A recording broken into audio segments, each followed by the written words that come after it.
ki runga tūturu whakawhiti whakamaua kia tīna haungi e. Tai ki e. Whakataka te hau ki te uru, whakataka te hau ki te tonga, kia mā kina ki uta, kia mā taratara ki tai. E hia ki ana te ata kura he tio, he huka, he hauhu, ti hei mauri ora.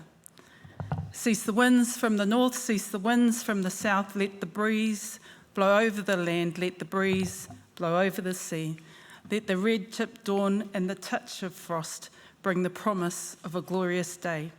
It is the sacred breath of life, and in union I say, ti hei mauri ora.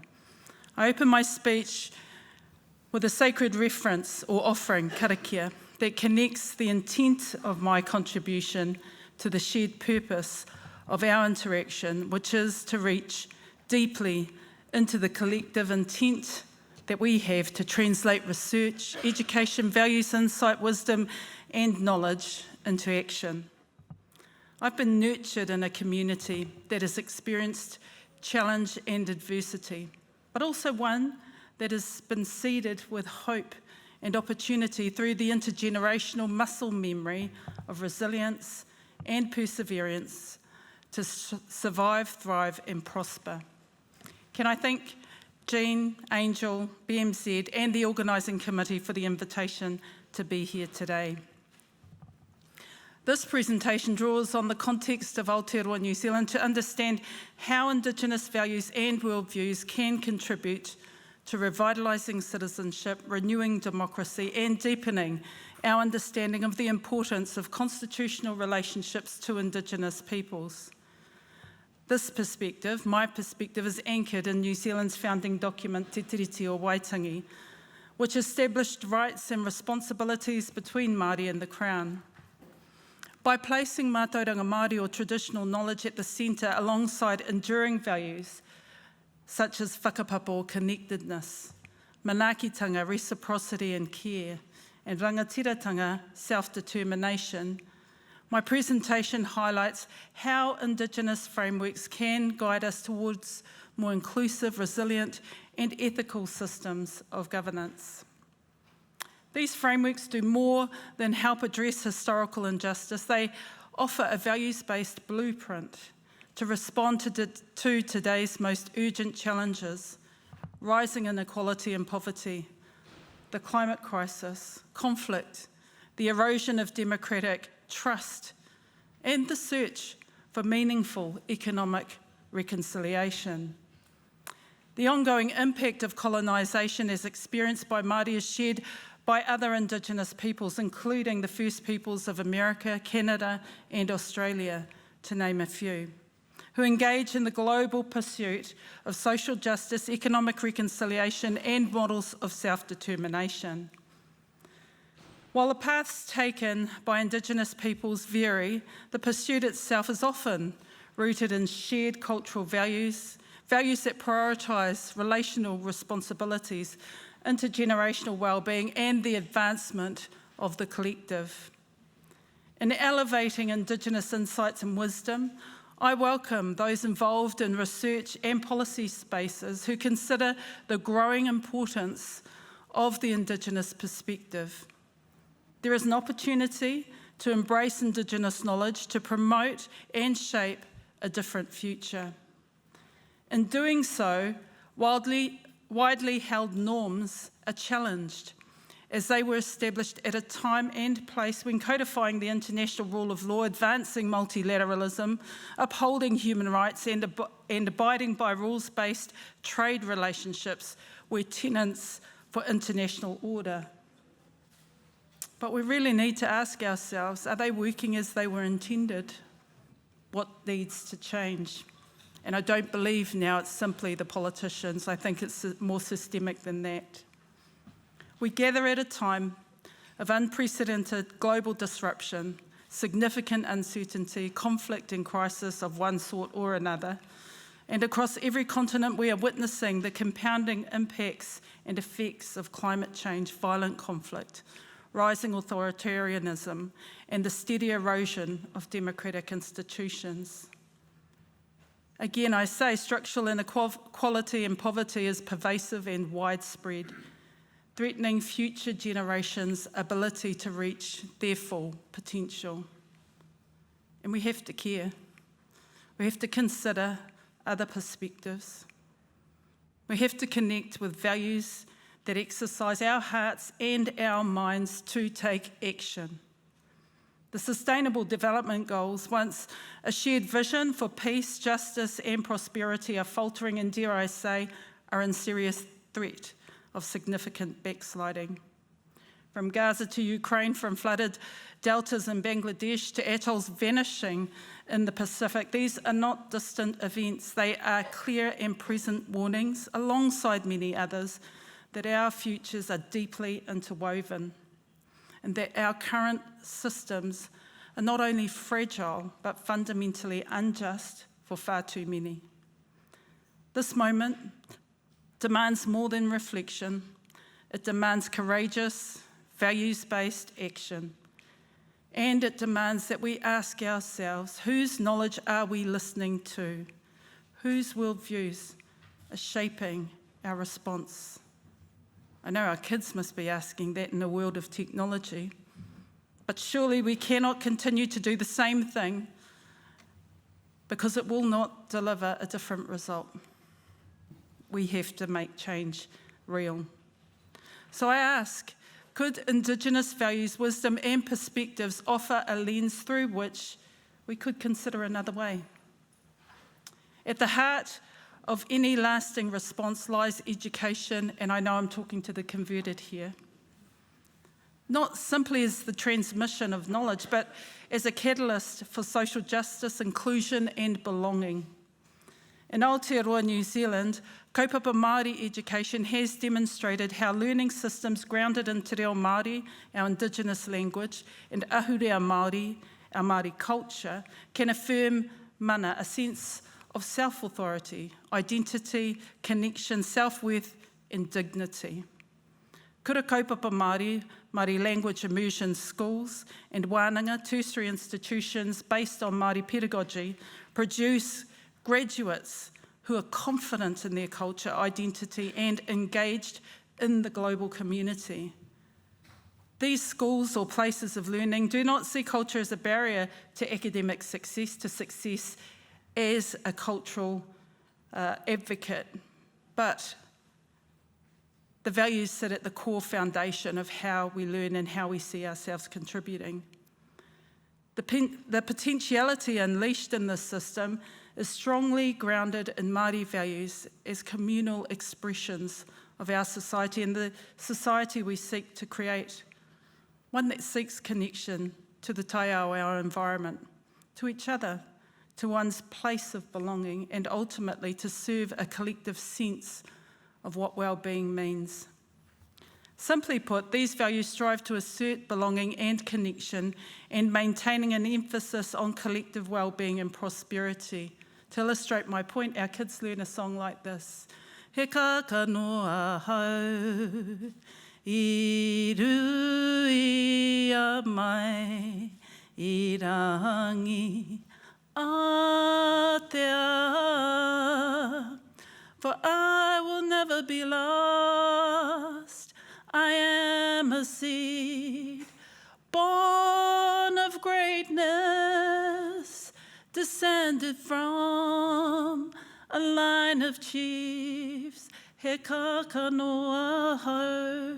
You see the magic in that song from the time that a child is unknown to its mother in the womb. Songs like that are sung so that the true potentiality of all children can be realised through love. Likewise, across the Pacific, countries like Tokelau, Samoa and Tonga have embraced models of education that amplify local values, such as Whā Samoa, anga whakatonga, which emphasise familial responsibilities, spiritual well-being and collective resilience. These frameworks teach that well-being is not individual, it's collective. It's a collective endeavour and it is shared. That success is not defined by rank or wealth, but by contribution and service to community. I'm fascinated by the cultural concept of wā, in Samoan culture. And the closest reference point I can associate to it in Māori culture is mauri, which infers the enduring and sacred connection between all things. That connection is relational, it is sacred, it is guided by tikanga or ethical norms. This concept provides critical insights to Samoan culture and the values that guide interactions within that collective group. But when you see the culture in its full glory in terms of the practices and the traditions, you can only but be very much humbled by the way that they held on to their cultural values. Such approaches challenge dominant assumptions about education and offer proven pathways to social cohesion, cultural survival, and democratic participation.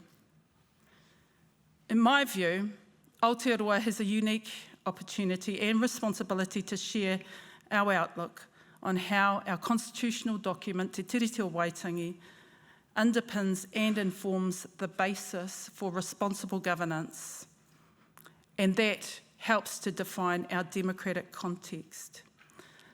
Signed in 1840 between Māori and the British Crown, the treaty affirms principles of partnership, mutual respect, and shared decision-making. Now, I don't want rose-tinted glasses to be expressed in relation to this. We've had our ups and downs, and there have been many. But we continue to progress towards the partnership that was originally intended. So the treaty is not just a historical document, it is a living model for relational governance. A relational model that informs the pillars of democracy, resets the whole notion of participatory democracy and what that means post-colonisation as we build social and economic models of inclusion. So let me take a moment to draw from our local context. At home, the Waitangi Tribunal, which was founded in 1975, whose remit changed in about 1985, was established to consider the actions of the Crown in relation to its responsibility to uphold the principles of Te Tiriti o Waitangi. The relational basis for the rights and responsibility ascribed between Māori and the Crown is expressed in that document.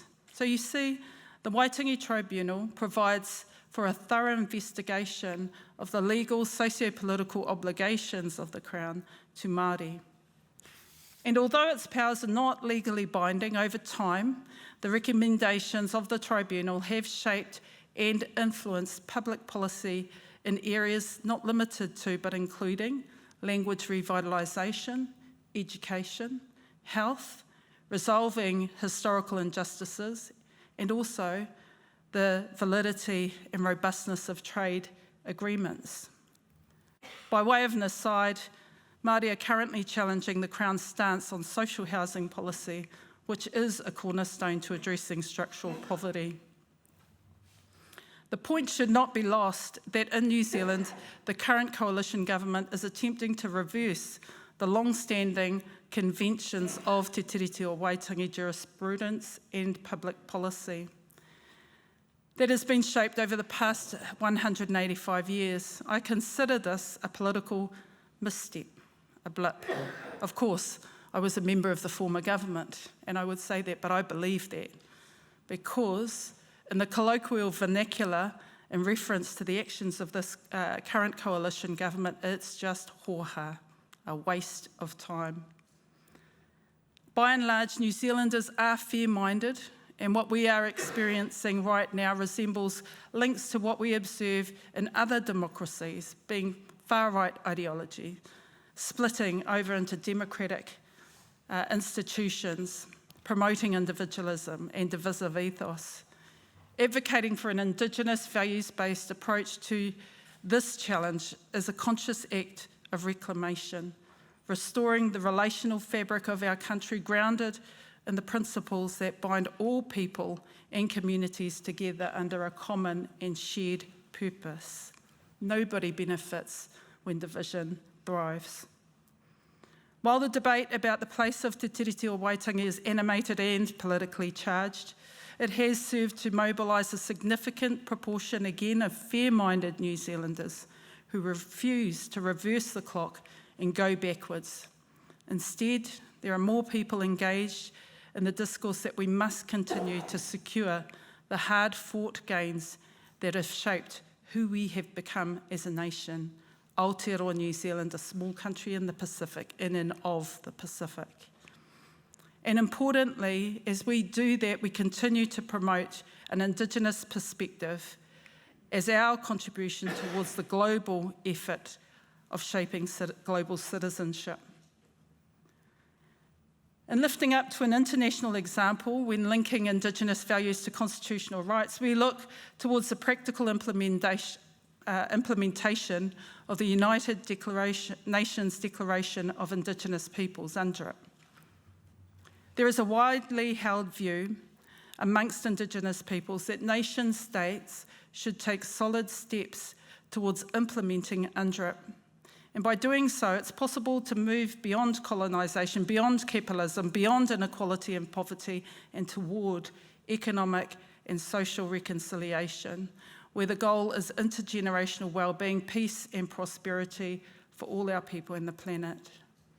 In a world where multilateralism is faltering and where institutions like the UN Security Council are paralysed by the P5 right of veto, we have to imagine new models of governance, ones that empower small states, Indigenous peoples and marginalised communities to shape a future where people, prosperity, planet and people create durable models for well-being. Towards a shared humanity of an integrated and connected whole. This, I believe, is not a distant possibility in the Indigenous mindset. It is a mission objective not limited by space, time, or place. Indigenous diplomacy is not about domination, it is about connection. And I'll try to explain that drawing on Māori cultural values. You see, whanaungatanga is an expression of our sense of well-being and connection within families, across communities, and at a macro level between nation states, those with shared values. In the Pacific, whanaungatanga shapes the exchange of peoples through a culturally grounded series of interactions. Once this expression of cultural exchange is recognised, the potential for alliance, collaboration, or long-term partnership can emerge. It is a relational approach to finding common ground. And this perspective offers insight into Indigenous practices in the Pacific, guided by trade and exchange, relationship, connection, whakapapa, whanaungatanga. Today, several Indigenous researchers are exploring how a return to these Indigenous practices could inform and transform economic engagements amongst Indigenous economies, including the Pacific. Indigenous economics and economic reconciliation are emerging aspirations that challenge the current model of capitalism, which I might add has failed Indigenous peoples. Indigenous economies seek to restore a model of prosperity and abundance where well-being, not wealth accumulation, lies at the heart of a caring economy. Across the Indigenous world, knowledge is not stored in textbooks. It is carried in stories passed down through each generation, through storytelling, through artwork, practices associated with food and the environment, songs, rituals, knowledge of nature and astronomy, oral histories. The transmission of knowledge is a key ingredient within a village, whānau or community that reinforces identity, connection and values. I'm sure we would all agree that it takes a village to raise a child. We say that enough times. And we need to reinstate the village as a means to ensure that our common and shared values build towards our shared aspiration of peace, care for each other, care for our people, and care for our taiao, our planet.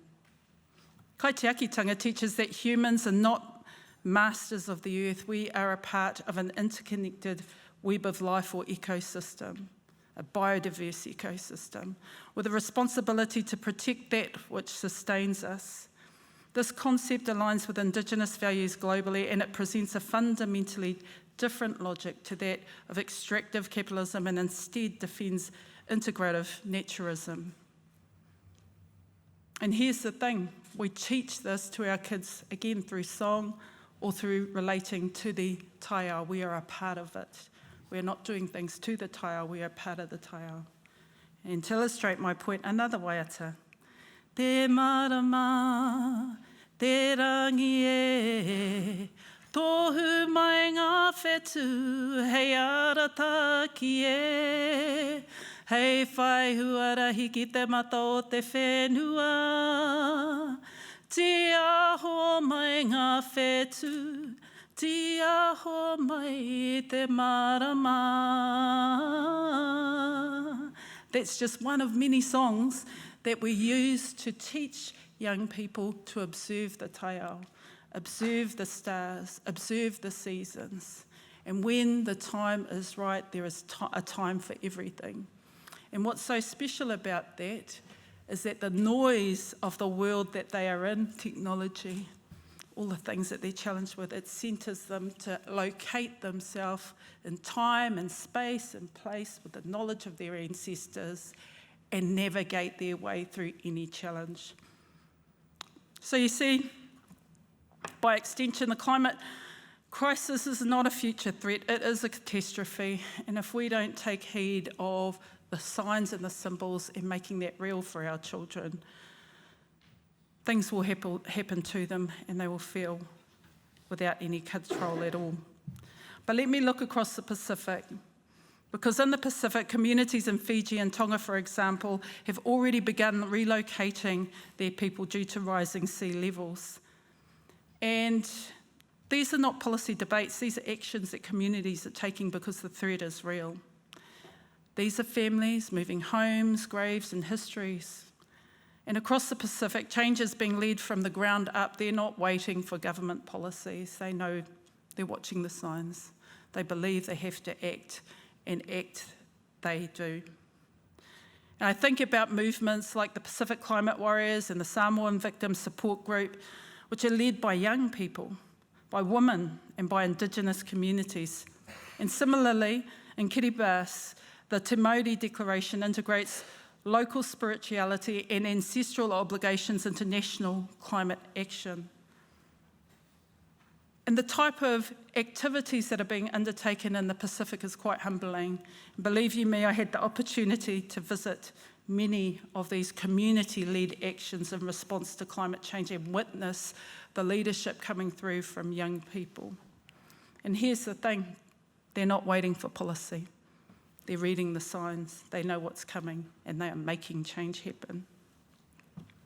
In New Zealand, we have similar activities, but for the brevity of time, and I know that there's an opportunity for you to ask me questions, let me just say that the next generation of leadership coming through from Indigenous communities by Māori from the Pacific are not waiting for permission.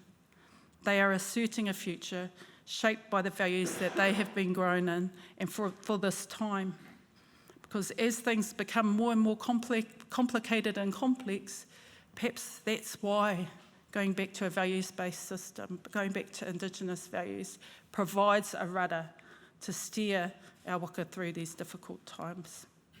So I've set out a range of discussion points that demonstrate how the Aotearoa New Zealand context of understanding a values-based approach connects to similar approaches across the Pacific and with other Indigenous peoples through education and strengthening governance and democracy, achieving social justice, economic reconciliation, affirming resilience against the backdrop of a climate crisis. We gain perspective of the potential for systemic transformation by recognising Indigenous values. We have to move beyond existing and limiting frameworks that make space for the wisdom of those who have long practiced connectedness, interdependence, reciprocity, resilience, generosity of spirit. The transmission of this wisdom through lived practices, intergenerational memory and the village context matters now more than ever before. That's certainly what I'm telling my children. Indigenous values here, I would assert, for too long sat on the margins of democratic institutions, yet those values are no longer marginal. They are key to the future we seek for our children and our grandchildren. They are essential.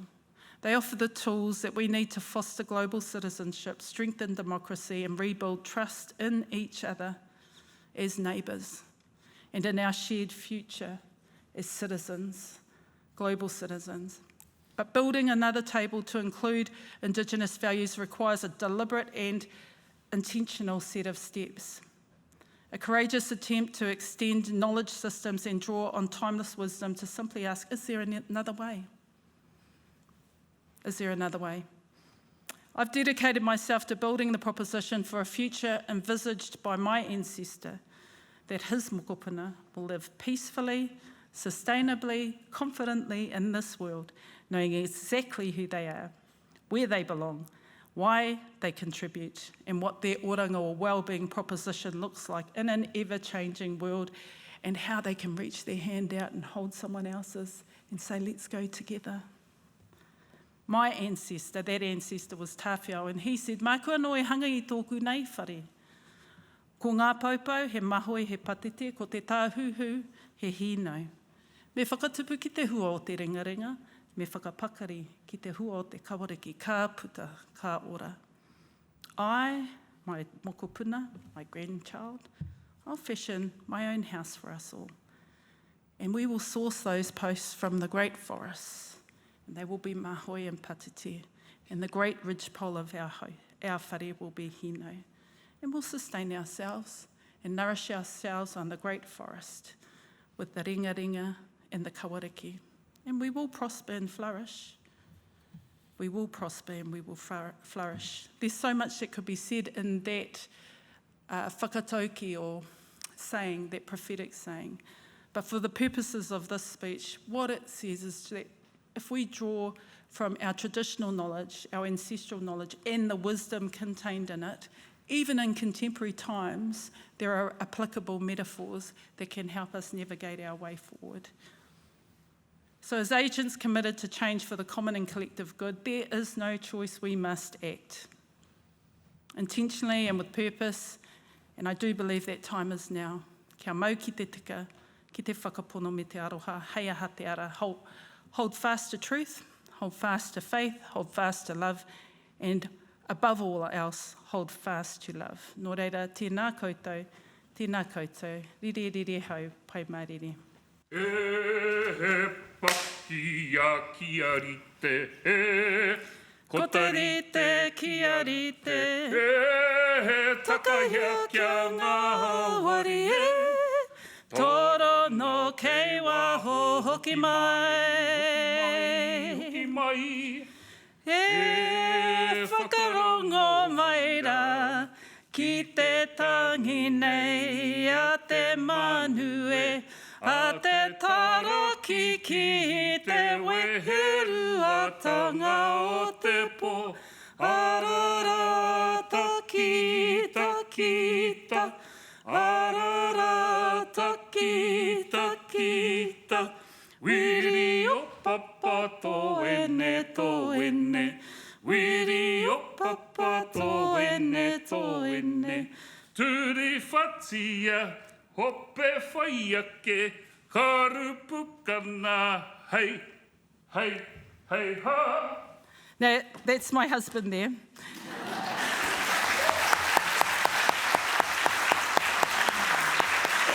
You would have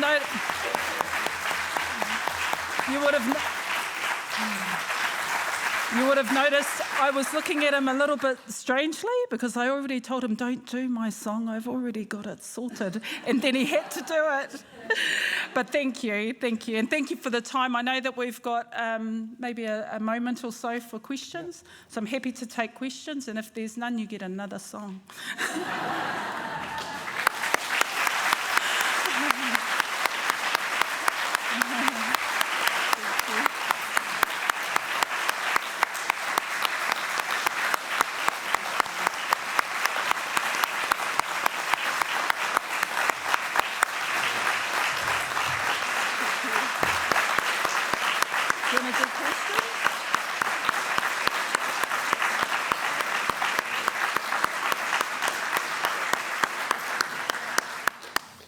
So thank you very much for your really inspiring words. That was really, really very important for us, for our discussion, for our reflection. We have time for question or comment if you are from the audience. We have 10 minutes.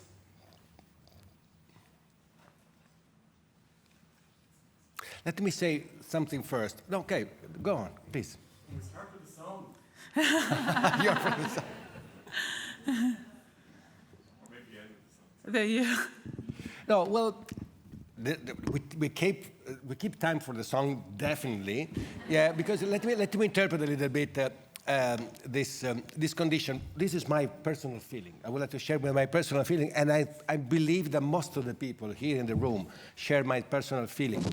Being a European, a person from the global north, listen to your voice, to your words, and with a great respect and the awareness that that is for us, for me, as a European, it's time to be silent. To be silent and to leave room for voices, for other voices, and just listen to. Just listen to. We have spoken too much in our past, in our history. We have great responsibility. It's now time to be silent and listen and enjoy your words. Yes, I agree with that. But let's not grow a generation of apologists for history that we've experienced. And the only way that we can sit around the table and provide space for voice, but also truth tell in ways that we can reconcile the future we want to see, is by making room for diversity, and many have spoken to that today, by being able to see complex challenges through a broader lens, and we've heard that through presentations today, by being able to contest ideas in order to figure out what is the future that we share a collective vision for, so that we might hold hands and walk down that path, and I've heard that today.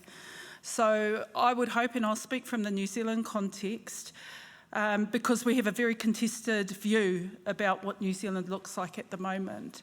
And, you know, I've been in politics for 27 years formally. You can never take the politician out of the person, even though they've left politics.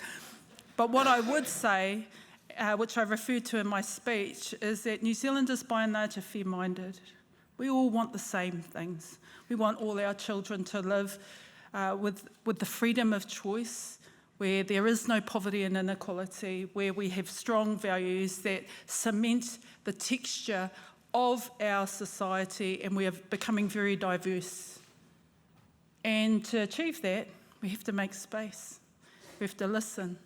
We have to contest ideas and not criticise people, hopefully, along the way. You know, we have to understand that there could be different ways of finding solutions to complex challenges. So, you know, I hold that perspective because I was given the great privilege to serve for a number of years, but I also got to travel a lot. And my parents believed always from the time we were born that travel is a great teacher, and it gives you perspective. And in fact, the more you find out about the world, the more humble you become. And I say that in this place and what it represents, but also with the experience that I've come from New Zealand. So you've given me a lot to think about in the presentations. I want to acknowledge all the panellists and the other keynote speakers, who I understand were as probably more riveting than I.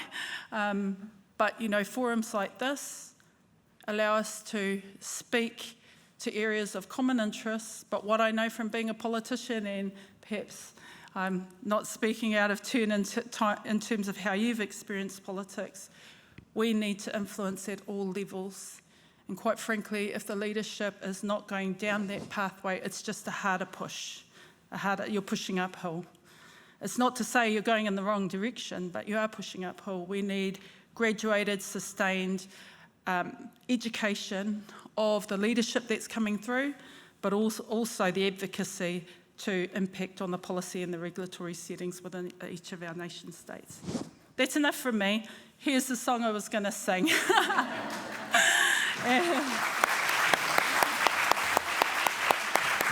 just can't help himself, wanting to help me. Okay, this is a song I really love, and it simply depicts what we teach all our young people, and these are New Zealanders now as well. In order to locate yourself, you share a little bit of who you are, where you come from, your mountains, your oceans, the lands that you belong to, your connection. Ko mana tōku maunga, ko aroha te moana, ko whānau tōku waka, ko au e tu atu nei. Aha kua pāmamao, kei konei koe, ka maumahara mai rā, no konei koe. Mana is my mountain, love is my sea, family is my canoe, and all of that is me. Although you're far away, I'll hold you near. I'll keep the home fires burning so you can see clear. Ko mana tōku maunga, ko aroha te moana, ko whānau tōku waka, ko au e tu atu nei. Ko au e tu atu nei. Nō reira, tēnā koutou, tēnā koutou. Thank you very much. Tēnei tui, tēnei.